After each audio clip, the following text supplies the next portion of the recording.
Tu arrives sans aucun souvenir du voyage. Il n'y a pas de sol, seulement une rive. C'est un littoral de boutons, des millions d'entre eux, usés par une marée qui ne fait aucun bruit. Ils bougent et chuchotent sous ton poids.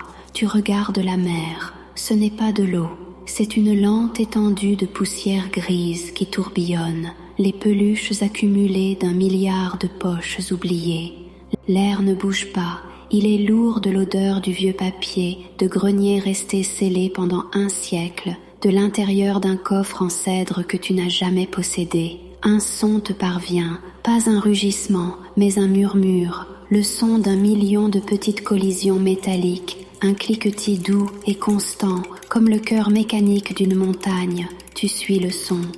Tu marches pendant un temps sans mesure, les boutons cliquetant sous tes pieds. Le murmure grandit, se transformant en notes distinctes. Un cliquetis de clés, le glissement d'un bouton de manchette sur une surface polie, le faible carillon métallique d'une boîte à musique jouant un air que personne de vivant ne peut nommer. La source du son s'élève de la mer de poussière, une silhouette si vaste que ton esprit peine à la contenir. C'est un dieu, pas du tonnerre ou de la moisson, mais de la perte. Sa colonne vertébrale est une chaîne de clés de maison rouillées, chacune témoignant d'une serrure qui n'existe plus. Ses côtes sont une cage de lunettes tordues et de fourchettes en argent terni.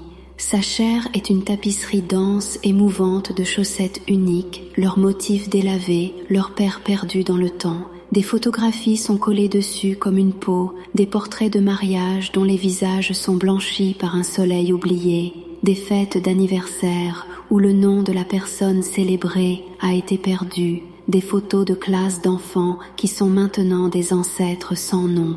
De temps en temps, un œil de poupée, incrusté dans le torse de tissu, capte la non-lumière et brille d'une intelligence plate et vide. C'est le dieu des objets oubliés, et il se nourrit. Un fleuve lent et constant d'artefacts s'écoule de l'horizon gris, attiré vers le titan. Tu regardes un médaillon en argent, gravé d'initiales qui ont perdu leur sens, tournoyé dans les airs. Alors qu'il s'approche du dieu, tu ressens une chaleur fantôme sur ta poitrine, le spectre du souvenir d'une fille avec un ruban dans les cheveux. Ce n'est pas ton souvenir, mais tu ressens son dernier écho qui s'estompe. Le médaillon s'enfonce dans la cuisse du dieu et la chaleur a disparu. Le souvenir est effacé de tous les mondes. Tu vois le dessin d'un enfant, la cire du crayon craquelée et qui pèle. Il représente une maison tordue et un soleil souriant. Pendant un instant, tu peux presque sentir l'odeur de la pluie un après-midi d'été, sentir la texture rugueuse du papier sous une petite main. Puis, le dessin est absorbé dans l'épaule du dieu et la sensation disparaît. L'art et l'amour qu'il a créé ne sont plus que matière, seulement du carburant. C'est la loi de cet endroit. Être oublié, c'est être consumé. Tu crois que tu es un observateur, un témoin de cette entropie silencieuse et implacable. Tu as tort. Tu n'as fait qu'observer les symptômes. Maintenant, tu vas comprendre la cause. Le dieu s'agite. C'est un mouvement lent, tectonique. Sa tête, une sphère dense de montres aux aiguilles arrêtées et de boussoles qui n'indiquent plus le nord, tourne. C'est un mouvement qui prend une éternité et un instant. Et puis, il te voit. Un millier d'objectifs d'appareils photo incrustés dans son visage, 100 000 cuillères réfléchissantes et médailles ternies. Tous pivotent. 1 million d'yeux de verre, de toutes les couleurs, de toutes les tailles. Tous se fixent sur toi. Ils ne regardent pas avec méchanceté, ils regardent avec reconnaissance.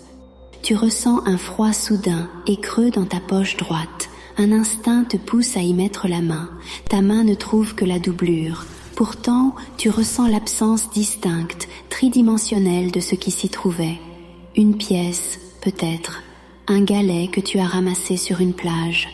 Tu ne te souviens pas de l'objet, mais tu te souviens de son poids. Le souvenir de la chose a disparu. Seul le souvenir de son absence demeure. Le dieu l'a pris, pas de ta poche, de ton histoire. Un tremblement parcourt tes jambes, tu baisses les yeux. Les boutons à tes pieds ne sont plus immobiles. Ils vibrent, s'alignent, pointant de toi vers la silhouette colossale. Tu n'es plus sur la rive, tu es dans le fleuve. Tu essaies de reculer, mais tes pieds semblent incroyablement légers, comme si ton lien avec cet endroit s'effilochait. Un faible fil argenté semble s'étendre de ta poitrine, te tirant doucement mais inexorablement vers l'avant. Tu dérives maintenant, tu ne marches plus. Cette attraction est la douleur d'être oublié. Tu vois d'autres choses dans le fleuve avec toi, une promesse en forme de murmure de fumée, un numéro de téléphone oublié, une chaîne emmêlée de lumière délavée, un secret scellé dans une enveloppe qui a jauni au point de devenir transparente. Elles sont toutes aspirées, leur essence s'effilochant à mesure qu'elles voyagent. Ta propre essence commence à s'effilocher. Tu lèves les mains et elles semblent moins réelles. La lumière, telle qu'elle est, les traverse. Les lignes de tes paumes sont faibles, comme des traits de crayon qu'on efface. La sensation n'est pas de la douleur. C'est une soustraction profonde et terrifiante. Tu deviens moins. Le somnium dit la vérité que tu ressens maintenant jusqu'à la moelle. Tu n'es pas un visiteur qui est tombé par hasard dans ce royaume. Tu es un objet. Tu es ici parce que la dernière personne qui t'avait à l'esprit commence à lâcher prise. Son souvenir de toi s'amenuise comme un vieux manteau. Bientôt, le dernier fil se rompra et tu seras complètement oublié. Et alors, tu deviendras une partie du Dieu. La panique est un feu froid, c'est la dernière chose que tu possèdes qui soit vraiment à toi. Tu dois t'ancrer, mais comment lutter contre l'oubli? Tu n'as pas de poids ici, aucune substance pour résister à l'attraction. Ton seul outil est la chose même qui t'est retirée, la mémoire. Tu dois te souvenir, pas les grandes choses, ni les triomphes, ni les tragédies. Elles sont trop grandes, trop complexes. Elles se dissoudront avant que tu puisses les saisir. Tu dois te souvenir des petites vérités physiques. Souviens-toi de la sensation de tes propres dents, la géographie unique de ta propre bouche. Trace-les avec une langue qui ressemble à de la fumée. Souviens-toi de la courbe précise de l'ongle de ton pouce, la petite cicatrice au-dessus de ton sourcil gauche. Imagine-la. Ressens la démangeaison fantôme de sa guérison. Ce sont des faits, ce sont des preuves de ton existence. L'attraction diminue, juste d'une fraction. Le Dieu semble le remarquer. Un faible grognement résonne de son cœur, le son d'un millier de portes oubliées qui grincent en s'ouvrant. Le fleuve s'accélère, l'attraction s'intensifie, essayant d'arracher de toi ces petits souvenirs rebelles. N'arrête pas, souviens-toi de plus, souviens-toi du poids spécifique de ta tête sur un oreiller, souviens-toi de la couleur exacte de tes propres yeux, vus dans un miroir un mardi matin, souviens-toi du son de ton propre nom. Dis-le, pas à voix haute, car ta voix a disparu. Dis-le dans le dernier espace silencieux de ton esprit. Ressens la forme des syllabes, la vibration des consonnes, la voyelle qui est ton essence. Ton nom est un sceau, un charme contre le vide. Garde-le, c'est la première chose qu'on t'ait jamais donnée. Ce doit être la dernière chose que tu abandonnes. Le fil argenté de ta poitrine, lui, résistant à l'attraction. Tes mains redeviennent opaques, les lignes de tes paumes redeviennent nettes. Tu es toujours dans le fleuve, mais tu as trouvé ton ancre. Tu as rappelé à la réalité que tu existes pour l'instant. Le Dieu ne cède pas. Il attend, tout simplement. Il est patient. Il a tout le temps qui a jamais été oublié.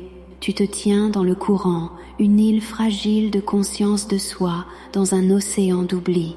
Le flot des choses oubliées continue de couler devant toi, te frôlant comme des fantômes. Une seule boucle d'oreille, une lettre à moitié finie, un collier de chien, et puis tu la vois, dérivant lentement, tournoyant sur elle-même, juste devant toi. C'est une clé, une vieille clé en laiton, ornée.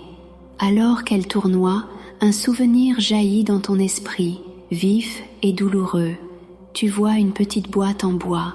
Tu vois tes propres mains insérer cette même clé dans la serrure. Tu te souviens du clic satisfaisant lorsqu'elle tourne. Tu te souviens de l'odeur du bois. Tu te souviens de ce qu'il y avait à l'intérieur. Mais alors que la clé est attirée plus près du Dieu, le souvenir se fracture. L'image de la boîte devient floue. La sensation de la clé dans ta main s'estompe. La connaissance de ce qui était à l'intérieur, elle s'évapore, laissant un trou froid au bord tranchant dans ton esprit. La clé s'enfonce dans la masse du Dieu avec un léger cliquetis. Elle a disparu, et une partie de ton passé fait maintenant partie de son corps. Tu as ancré ton présent, mais ton passé est toujours en train d'être consumé, morceau par morceau. Tu n'es plus seulement un objet oublié par un autre. Tu es une histoire en train de t'oublier toi-même. Tu regardes ta main gauche, celle qui semble si étrangement légère. Tu comprends maintenant. Tu n'es pas arrivé les mains vides. Tu es arrivé et puis on t'a vidé. Tu tenais quelque chose quand tu es arrivé ici. Quelque chose d'important, le premier morceau de toi à être oublié. Et tu sais, avec une certitude qui te glace jusqu'à la moelle, que si seulement tu pouvais te souvenir de ce que c'était, tu comprendrais enfin quel visage se trouve de l'autre côté de cet oubli. Tu saurais enfin qui est en train de te laisser partir, mais ce souvenir a déjà disparu, il fait déjà partie du Dieu. Tu es piégé, pas un prisonnier, mais un composant en attente. Ta lutte ne t'a fait gagner que du temps pour regarder ta propre vie se faire effacer, un objet perdu, un souvenir oublié à la fois, jusqu'à ce qu'il ne reste plus rien qu'un espace vide, attendant d'être rempli par la marée sans fin et silencieuse.